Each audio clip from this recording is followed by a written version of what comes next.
All right, here we go. Quick, rapid fire, fast paced video for you on this 2009 Dodge caliper.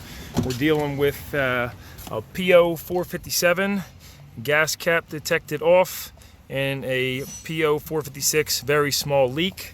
You might have anything from a P0440 all the way up to a P0469, and this video is gonna be very helpful for you because I'm gonna show you the most common components that fail and where they're located.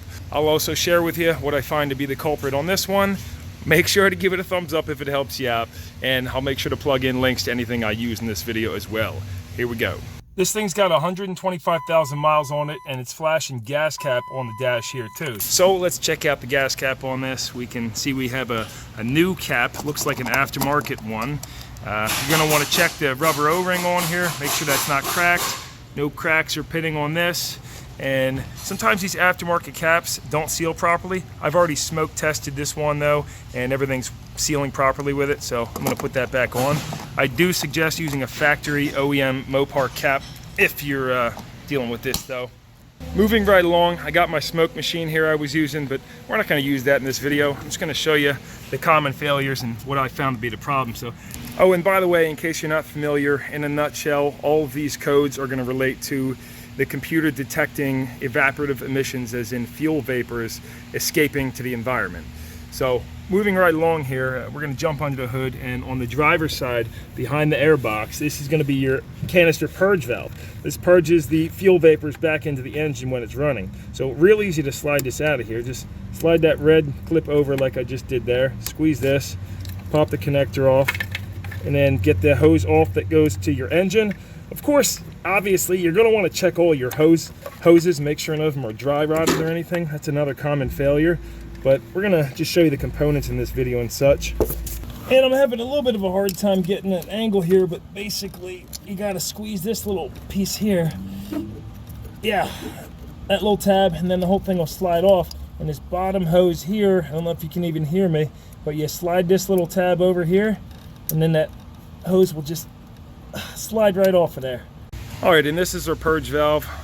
Quick check on this is on the engine side, so the hose that attaches to your intake manifold. You can either suck on it with your mouth or put a hose on it like this with a pressure gauge, a vacuum gauge, and pump some vacuum. See if it holds vacuum good. You can see this one does. And so at this point, with your mouth on it or the vacuum, you would hook 12 volts up to these connections here, positive and negative, and listen for this thing to click and then allow flow. If it does, purge valve works good. But a lot of time these things only fail when they're hot, so if you can get one cheap, which you can, I'll plug in links for them, sometimes it's a good idea to just toss a new one in there if you're having problems, because they can act up intermittently. Alrighty, and the third most common item to fail giving you evap codes is going to be a leak detection pump. It looks like this. I've already got my new one, but it's going to be located here on your canister. Now, you could have a cracked canister, a clogged canister, and broken lines and all sorts of other issues, but mine was the leak detection pump. So let me show you how to replace that real quick.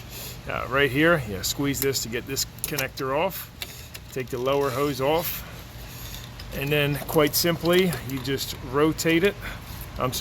Push this tab in down here, and then rotate it off, and boom, that's it. Comes off just like that.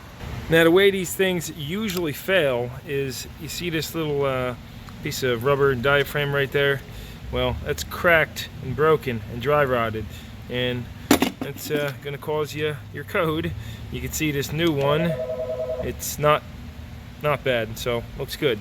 Of course, assembly is reverse of removal. Don't gotta hold your hand on that one, but I do recommend wiping a little light grease or motor oil around this seal here to give you a nice seal.